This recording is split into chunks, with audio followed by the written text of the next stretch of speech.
Hello guys, ஆக்சுவலாக சடனாக ஏற்காடு போகலான்ட்டு பிளான். ஃப்ரெண்டோட மேரேஜ் முடிச்சுட்டு சரி வாங்க பசங்களாம் போகலான்னு சொல்லிட்டு டிசைட் பண்ணிட்டோம். ஸோ ஏற்காடு கீழேயே வந்துட்டு பார்த்திங்கன்னா பெட்ரோல், ஏரில் இதெல்லாமே செக் பண்ணிக்கிட்டோம்.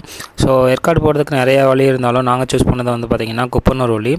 இது ஃபுல் அண்ட் ஃபுல் வந்து பார்த்திங்கன்னா வில்லேஜ் வழியாக தான் போகும். மெயின் ரோட்லேருந்து உள்ளே என்ட்ரு ஆகிட்டோம் அப்படின்னாவே ஃபுல் அண்ட் ஃபுல் வில்லேஜ் தான். ஸோ டிராஃபிக் அவ்வளோவா இருக்காது. ஸோ சுற்றி பார்க்க பிளேஸ் நிறையா இருக்கும்.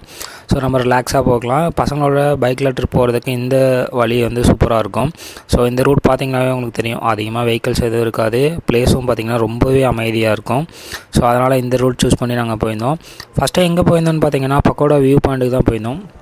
ஏற்காடில் நிறையா வியூ பாயிண்ட் இருந்தாலும் அந்த பக்கோடா வியூ பாயிண்ட்டுக்கு வந்து கொஞ்சம் க்ரௌட் அதிகமாகவே வரும். ஸோ இங்கேருந்து பார்த்திங்கன்னா ஃபுல் சிட்டியே தெரியும். ஸோ அதனால் ஃபஸ்ட்டு நாங்கள் பக்கோடா வியூ பாயிண்ட்டு தான் போயிருந்தோம். என் ஃப்ரெண்டை எக்ஸ்பிளைன் பண்ணுவான். ஃப்ரெண்ட்ஸ், நம்ம இப்போ எங்கே வந்திருக்கோம் அப்படின்னா பக்கோடா பாயிண்ட் வந்திருக்கோம். ஏற்காடு பக்கோடா பாயிண்ட் வந்திருக்கோம். இதுதான் வந்து அந்த பக்கோடா பாயிண்ட் வியூ. கீழே பார்த்தீங்க அப்படின்னா எல்லாமே வந்து இந்த சேலம் சிட்டி வியூ ஃபுல்லாக தெரியும். அங்கே பாருங்கள், அங்கே கண்ணங்குறிச்சி லேக் வியூ தெரியுது. அதுக்கு அந்த பக்கம் புதிய ஏரி வியூ தெரியுது. இங்கே பாருங்கள், நம்ம ஆளுங்க 3 பேர் நின்றுட்டுருக்காங்க. ப்ரோ ஹாய் சொல்லுங்கள். இங்கே பாருங்கள், அங்கே பாருங்கள் கௌதம் வீடியோ எடுத்துகிட்டு இருக்கிறது நம்ம மாஸ் சதீஷ். சரியா, பேசிகிட்டு இருக்கேன் நான், திலீப் குமார்.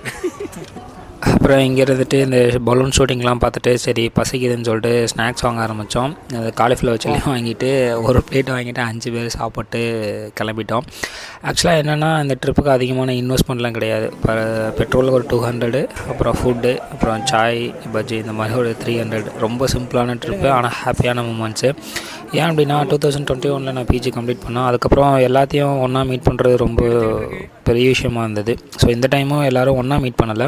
ஒரு 5 to 6 மெம்பர்ஸ் மட்டும்தான் மீட் பண்ண முடிஞ்சுது. ரிமைனிங் எல்லாருமே வேறு ஸ்டேட்டில் வேறு ஒர்க்கில் எங்கேஜ் ஆயிருந்தாங்க.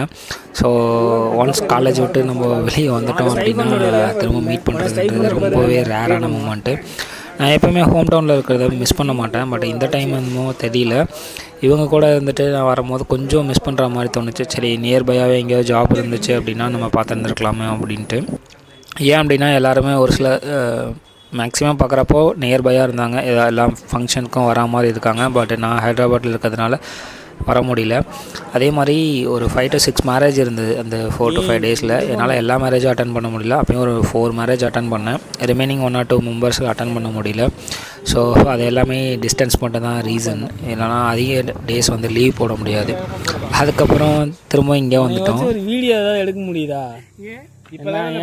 எதுக்கு இந்த டம்ளர் வாட்டர் பாட்டில்? இது வாட்டர் பாட்டில் வந்து புவனேஷ் கேட்டான், கோல்டு வாட்டர் வேணும் அப்படின்னு சொல்லி. குடிச்ச கிளாஸ் கூட இங்கே பத்திரமா சதீஷ் பேக்கில் தான் இருக்குது. ஆமாம், மைக்கு தள்ளி விட்றாதியா. ஆக்சுவலாக காலேஜ் படிக்கும் போது கூட நான் அவ்வளோவா மிங்கிள் ஆக மாட்டேன். ஏன்னா நான் சிவில் டிபார்ட்மெண்ட்டில் தான் அதிகமாக இருப்பேன். ஆனால் நான் படித்தது மெட்டலர்ஜியில் வெல்டிங் டெக்னாலஜி முடித்தேன். ஸோ என்னோடய டிபார்ட்மெண்ட்டில் இருக்கிறதே ப்ரெசன்ட் ரொம்ப கம்மி தான். பட் இப்போ வந்துட்டு ரொம்ப நாளுக்கு அப்புறம் எல்லாத்தையும் மீட் பண்ணும்போது ரொம்பவே சூப்பராக இருந்துச்சு. நல்லா ஃபன்னாகவும் போச்சு. இந்த ட்ரிப்பே வந்து எனக்கான ரிலாக்ஸேஷனாக தான் நான் பார்க்குறேன். ஸோ ரொம்ப நாளுக்கு அப்புறம் கொஞ்சம் ஹாப்பியாக ஃபீல் ஆச்சு. ரொம்ப அதிக பேர் இல்லைனாலும் இந்த 5 பேர் போகும்போது கூட நல்ல வைவாக இருந்தது. ஸோ என்ன சொல்கிறது, நீங்களும் அப்பப்போ இந்த மாதிரி ட்ரிப்பு போங்க. ஸோ அதிக பட்ஜெட் இல்லைனாலும் நியர்பையான இருக்கிற பிளேஸ்க்கு போயிட்டு என்ஜாய் பண்ணிட்டு வாங்க. ஸோ திரும்பவும் வேறு எப்போவாவது ஏதாவது நல்ல மூமெண்ட்டில் மீட் பண்ணுவோம்.